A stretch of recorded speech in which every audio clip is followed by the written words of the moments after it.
श्री महाप्रज्ञ गुरवे नमः। जिसके सांसों में रहता है शाश्वत शांति का स्पंदन, उस महाप्रज्ञ को वंदन, उस महाप्रज्ञ को वंदन। सत्य अहिंसा अनेकांत को अर्पित जिसका तन मन, उस महाप्रज्ञ को वंदन, उस महाप्रज्ञ को वंदन। जिसके सांसों में रहता है शाश्वत शांति का स्पंदन, उस महाप्रज्ञ को वंदन, उस महाप्रज्ञ को वंदन।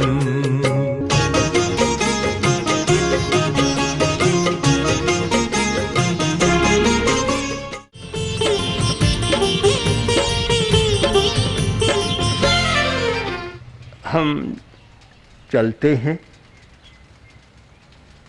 एक के बाद दूसरा गांव आता है, एक के बाद दूसरा आदमी सामने आता है। मैं मनुष्यों को पढ़ने का प्रयत्न भी करता, यद्यपि फेस रीडिंग मेरा विषय नहीं है, किंतु आभा मंडल जरूर मेरा विषय है। हम आदमी को देखें, उसके रूप रंग आकार को नहीं, उसके आभा मंडल को देखें। मैंने प्रयत्न किया और मुझे लगा, और जो समस्या सत्ता के शीर्ष पर बैठे व्यक्ति में, उद्योग के धन के शीर्ष पर बैठे व्यक्ति में है, वही समस्या एक गरीब आदमी में भी है। आदमी आखिर आदमी है और समस्या कोई बाहर से नहीं आती, समस्या भीतर से पैदा होती है, हमारे मस्तिष्क में पैदा होती है। हमने यदि समस्या को सुलझाने के लिए मस्तिष्क विद्या का उपयोग किया होता तो शायद सरलता से समस्याएं सुलझाई जा सकती थी। नए विषय हैं दोनों हमारे सामने, साइकोलॉजी का और मस्तिष्क विद्या का, किंतु दोनों इतने काम के हैं अहिंसा के विकास के लिए, हिंसा की रोकथाम के लिए, कि केवल धर्म का उपदेश देने से काम नहीं चलता। जब तक मस्तिष्कीय परिवर्तन नहीं होता और जब तक मानसिक समस्याओं का समाधान नहीं होता, तब तक हिंसा की बात वहीं रह जाती है। हम जहाँ भी गए सब लोगों के बीच में रहे, हम उन लोगों के बीच में रहे जिनको लोग कट्टरवादी मानते हैं। मुस्लिम समाज के ट्रस्टों द्वारा संचालित विद्यालयों में उन्हीं के बीच में रहे और दिन भर रात भर उनसे बातें चीतें हुई, उनके साथ रहे, उनको भी समझने का प्रयत्न किया। मुझे लगता है कि अहिंसा की एक सबसे बड़ी समस्या है कि हमारा संवाद नहीं है, सीधा संवाद नहीं है। हम परोक्षतः काम लेते हैं, कान से सुनी हुई बात ज़्यादा आती है और परोक्षतः साक्षात नहीं होता। भारतीय दर्शन में साक्षात्कार का बहुत बड़ा महत्व है, प्रत्यक्ष प्रमाण और परोक्ष प्रमाण। तो वहाँ कहा गया प्रत्यक्षम ज्येष्ठम प्रमाणम। परोक्ष प्रमाण गौण प्रमाण है, ज्येष्ठ प्रमाण है प्रत्यक्ष प्रमाण, जो साक्षात होता है। हम एक मुस्लिम संस्था के भाई से बात कर रहे थे, उन्होंने कहा कि हमने यह संकल्प लिया है चाहे कुछ भी हो जाए हम अपने गांव में हिंसा नहीं होने देंगे। बड़ी दृढ़ता के साथ कहा। तो मैं देखता हूं कि हम लोग आदमी के कपड़ों को देखते हैं और उपाधियों को देखते हैं। ये उपाधियां इतनी लग गई, इतनी जातियां हो गई, इतनी जातियों ने और इतने संप्रदाय हो गए, इन संप्रदायों ने और इतने दल हो गए कि इन दलों ने आदमी को इतना दूर कर दिया, जबकि होना चाहिए था निकट और कर दिया है दूर। मैंने तो कहा अनेक बार, उन लोगों के बीच में कहा कि अगर बड़े नेता, बड़े धर्म गुरु और बड़े समाज के प्रमुख लोग मौन कर लें तो आप लोग कभी नहीं लड़े। लड़ाने वाली सत्ताएं कौन है? और ये अनुभव किया कि वे लोग कभी लड़ना भी नहीं चाहते, शांति से रहना चाहते, रह रहे हैं। हम तो उनके बीच में रह कर आए हैं, तो सब शांति चाहते हैं। हमने एक बात उनसे कही, मुसलमान भाइयों से भी कही, हिंदू भाइयों से भी कही कि आप क्या चाहते हैं? अगर ये चाहते हैं कि गरीबी कम हो, समृद्धि बढ़े, उन्नति हो, तो एक बात पर ध्यान देना होगा कि इन सब के लिए शांति अनिवार्य है। शांति है तो गरीबी भी कम हो सकती है, समृद्धि बढ़ सकती है, प्रगति हो सकती है। और लड़ते झगड़ते रहेंगे तो और ज़्यादा गरीब बन जाएगा। मुझे तो इस बात की बहुत बार चिंता होती थी। मैंने अनेक बार कहा, मैंने कहा बड़े लोगों को कराने वालों की कोई कमी नहीं है। वे तो अपने आलीशान मकान में एसी में बैठे बैठे मौज कर रहे होंगे, और बेचारे रोज़ कमाई करने वाले, उन पर क्या बीतता होगा? जो रोज़ कमाते हैं खाते हैं, उन पर क्या बीतता होगा, क्या समस्या है? पर आदमी ऐसा है कि एक कठपुतली बना रहता है नेताओं की, बड़े लोगों की कठपुतली है। संख्या तो कठपुतलियों की ज़्यादा है, बड़े लोग थोड़े हैं, पर कठपुतली को तो जैसे नचाते हैं वैसे नाचती रहती है। वह तो अगर ये समस्या सुलझ जाए तो आदमी किसी के हाथ की कठपुतली न रहे, उससे अपनी स्वतंत्र अस्मिता का बोध करा जाए, तो मैं मानता हूँ कि अहिंसा के विकास का वह पहला कदम होगा। एक बार की घटना है, पटना में कांग्रेस का अधिवेशन था। आज अधिवेशन होने वाला, शाम को पता चला कि रिपोर्ट खो गई। अब अधिवेशन में रिपोर्ट प्रस्तुत नहीं करेंगे तो कैसे काम चलेगा, कैसे होगा? सब लोग, पंडित नेहरू, राजेंद्र बाबू, मौलाना, सब सारे चिंता में हो गए कि कल क्या करेंगे हम। हड़बड़ी मच गई, इधर उधर दौड़ धूप हो रही है। राजेंद्र बाबू ने पंडित नेहरू से कहा, आप चिंता न करें, मैं लिखा दूंगा सर।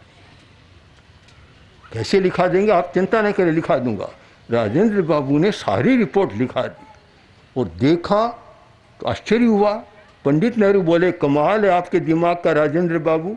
तो राजेंद्र बाबू बोले कि ये दूध का मस्तिष्क है, अंडों का मस्तिष्क नहीं है। तो कुछ लोगों की ऐसी स्मृति होती है कि याद रख लेते हैं, पर परिवर्तन के लिए केवल स्मृति काम नहीं देती। परिवर्तन का हमारा एक अलग तंत्र है, अलग तंत्र।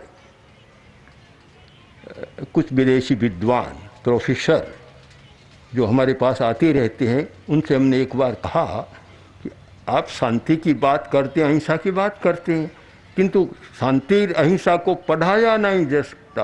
पढ़ाया जाता है पर पूरा पढ़ाया नहीं जा सकता, उसका तो प्रयोग और प्रशिक्षण किया जाता है।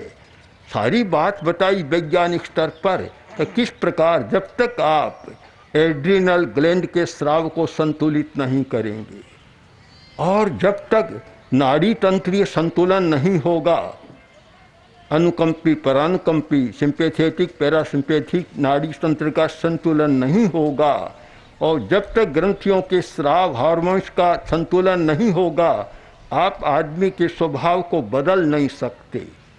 ये बात उनके समझ में आई और विदेश में उन लोगों ने इस पर काम किया और लिख रहे हैं, और जो हमने कहा उसके आधार पर उन्होंने लिखा है। आज आप लोग भी चिंतन करें, भारतीय लोगों को भी जरा चिंतन करना होगा।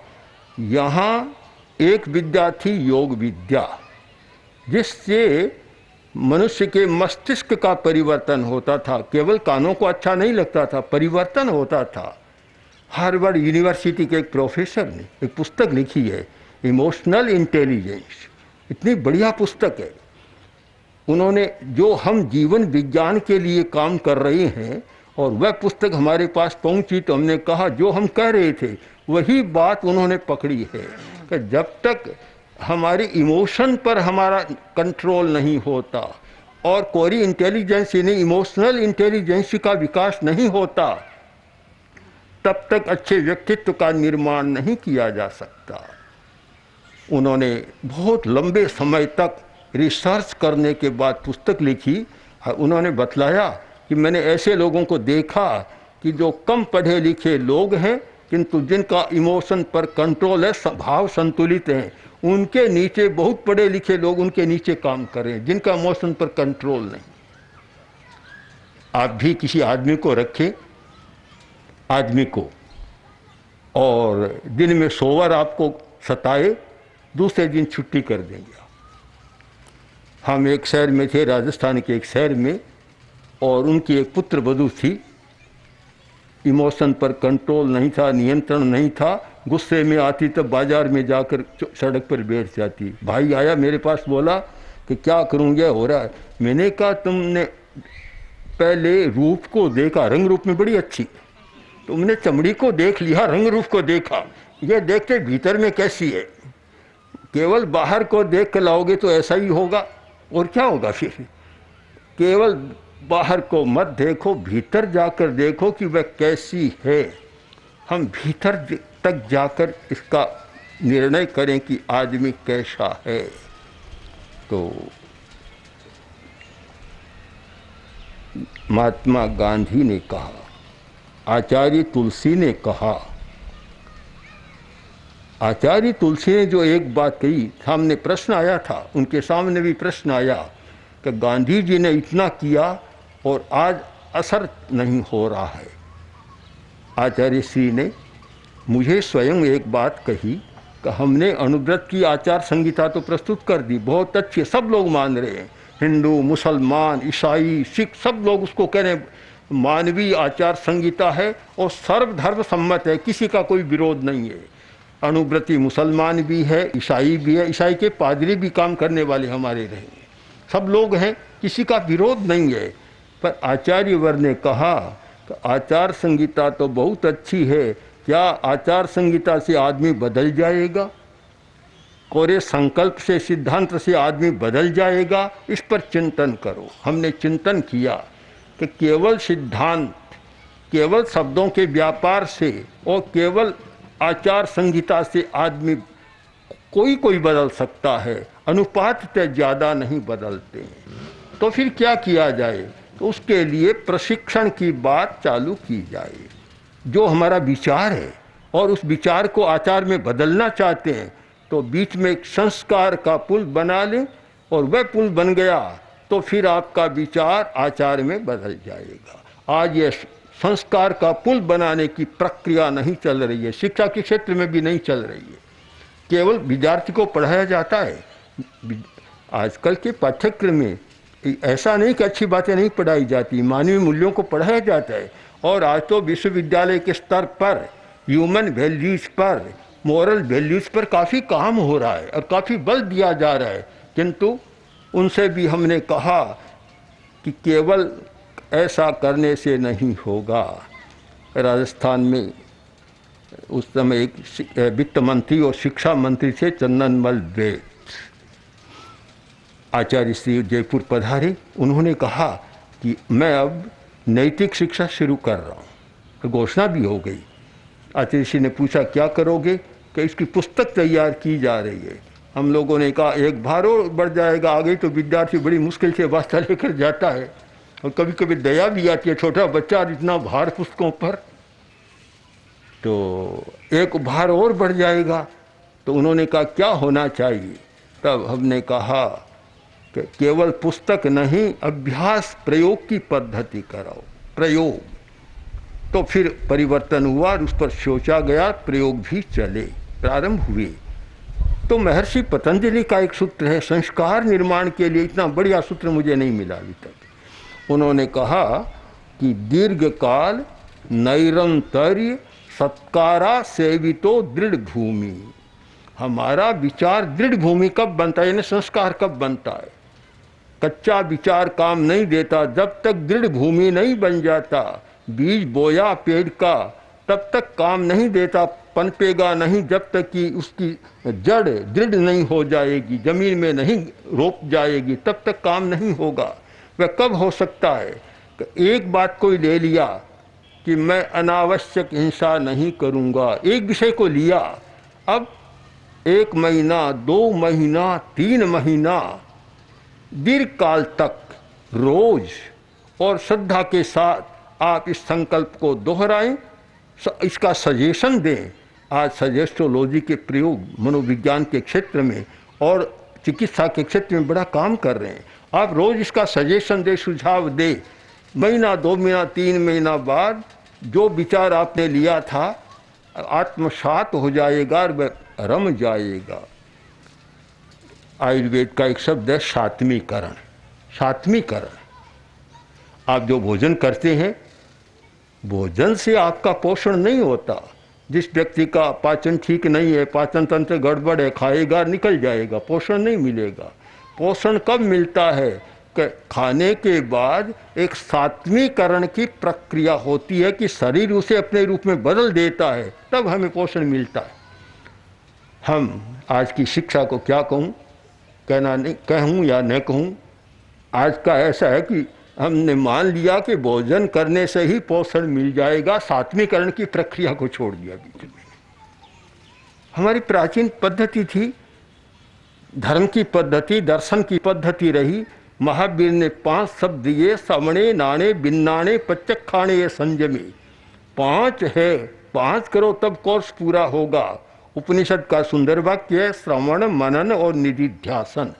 कोरा सुनने से नहीं होगा, सुनो, मनन करो और निधिध्यासन करो, उसका अनुशीलन करो, अभ्यास करो, तब बात पूरी होगी। लोगों ने पूछा कि गांधी का, मैंने कहा गांधी का कोई दोष नहीं है, महावीर का भी कोई दोष नहीं, आचार्य तुलसी का भी कोई दोष नहीं। दोष तो हमारा है कि हमने उनके विचारों को शब्दों में तो बांध दिया पर प्रयोग की भूमि पर नहीं उतारा, प्रशिक्षण के साथ नहीं जोड़ा। और जब तक नहीं जोड़ेंगे 100 वर्ष और बीत जाए तो भी कोई परिवर्तन आने वाला नहीं है। और यह मैं अनुभव के आधार पर दृढ़तापूर्वक कह सकता हूँ कि अगर प्रशिक्षण प्रायोगिक चले, कोरा सैद्धांतिक नहीं, प्रायोगिक प्रशिक्षण अभ्यास का चले तो 100 में 50 व्यक्ति तो जरूर बदल जाएंगे। हो सकता है ज़्यादा नहीं भी कहूँ तो आधे तो बदल जाएंगे। जहाँ 50 बदल जाते हैं वहाँ कोई समस्या भी नहीं रहती। इसलिए आप लोग सब चिंतन करें कि अहिंसा को केवल शब्दों तक सीमित न करें, केवल अहिंसा के गीत न गाएं। अहिंसा की प्रासंगिकता तब होगी जब उसके द्वारा हमारी व्यक्ति और समाज की समस्याओं का समाधान मिलता है। मैं मानता हूँ चाहे राजनीति का क्षेत्र है, चाहे कोई भी क्षेत्र है, समाधान मिलता है। आप प्रत्यक्ष देख लें कि लोंगोवाल और राजीव गांधी का समझौता नहीं हो रहा था, भारी बाधा आ रही थी। तब गृह मंत्री उस समय के चौहान आचार्य तुलसी के पास आए, आकर बोले कि आचार्य जी आप लोंगोवाल को समझा दें तो ये समस्या टल सकती है, देश का बड़ा भला होगा। उस समय आचार्य तुलसी थे मेवाड़ में, उनको याद किया पंजाब से, हमारे जो दसानी जी, सुबकन जी दसानी दूत बनकर गए, उनको लेकर आए, बात की। अब मैंने पहले दिन की बात, हम 5-4 लोग बैठे थे, देखा आचार्य जी ने कहा कि आप लोग राजीव गांधी से बात, आचार्य जी आप जो कहें आपका आदेश मान लूँगा, ये बात आपकी नहीं मानूंगा, नहीं मानूंगा। आखिर होते गई दूसरे दिन ये स्थिति आई कि आचार्य जी मेरी इच्छा तो नहीं थी पर मुझे लगता है कि आपका मेरा कोई पूर्व जन्म का संबंध है, मैं पूर्व जन्म में आपका भाई रहा हूँ, इसलिए आपकी बात टाल नहीं सकता, मैं बात कर लूँगा। लंबी बात है और तो इतनी चर्चा में नहीं जाऊँ मैं। एक अहिंसा का प्रयोग होता है। लोकसभा 1 सप्ताह से बंद रही थी, काम बंद था, काम नहीं हो रहा था, बड़ी मखौल हो रही थी देश विदेश में। शिवराज पाटिल उस समय स्पीकर थे, हम लोग दिल्ली में थे उस समय। शिवराज पाटिल आए, आकर बोले आचार्य जी अच्छा नहीं हो रहा है, क्या करें? तो आचार्य जी ने कहा कि कैसे हो सकता है कि आप बीपी सिंह और आडवाणी जी अटल जी से बात कर लें तो काम हो जाएगा। उसी समय हमने बीपी सिंह को याद किया। बीपी सिंह हमारे बहुत निकट के व्यक्ति हैं पुराने काल से। हमने उनको याद किया और हमने कहा देखिए क्या हो रहा है। उनसे 1 घंटा तक बात की। उन्होंने कहा ठीक है, आपका जो आदेश है मैं कर दूँगा। फिर आडवाणी को किया, आडवाणी जी आए, उनसे बात की, तो उनसे भी हमारा बहुत एक आत्मीय संबंध है। तो हमने उनसे कहा कि देखिए, उन्होंने कहा होगा बस क्या होगा, आज दोपहर में चालू हो जाएगा, दोपहर में लोकसभा का काम चालू हो गया। तो अहिंसा का प्रशिक्षण और प्रयोग, जब आपके भीतर एक प्रयोग है तो आपकी बात दूसरों तक पहुंच जाएगी। आपके पास कोरा शब्द है, वह शब्द तो कभी जाता है और कभी उल्टा भी कर देता है। तो हम प्रशिक्षण पर जितना बल देंगे उतना ही भारत का भला है, विश्व का भला है और हिंसा को कम करने का एक रास्ता है। अगर यह नहीं करे, कोरे करें तो कुछ नहीं होगा। आचार्य तुलसी का एक सूत्र था कि धर्म और संप्रदाय, अणुव्रत के माध्यम से इस बात पर बहुत बल दिया गया कि संप्रदाय का नंबर दूसरा है, धर्म का स्थान पहला है। धर्म ऊपर है, संप्रदाय गौण है। अगर राजनीति के लोग भी इस सूत्र को, आचार्य तुलसी के सूत्र को शब्दांतर में पकड़ ले कि दलों का स्थान नंबर 2 है, राष्ट्र का स्थान नंबर पहला है। राष्ट्र को सामने रखे, दलों को नीचे। अब ऐसा न हो कि दलों की दलदल में राष्ट्र को भी फंसा दे, तो मैं समझता हूँ बहुत भला हो सकता है। अगर अहिंसा का विकास करना है तो हमें नंबर 2 वाली चीज़ों को प्रथम नंबर नहीं देना है। अगर सब लोग ऐसा चिंतन करें तो मेरा विश्वास है कि अहिंसा को कम करने में और अहिंसा को स्थायित्व देने में हम बहुत सफल हो सकेंगे। ओम श्री महाप्रज्ञ गुरवे नमः। ओम श्री महाप्रज्ञ गुरवे नमः। ओम श्री महाप्रज्ञ गुरवे नमः। ओम श्री महाप्रज्ञ गुरवे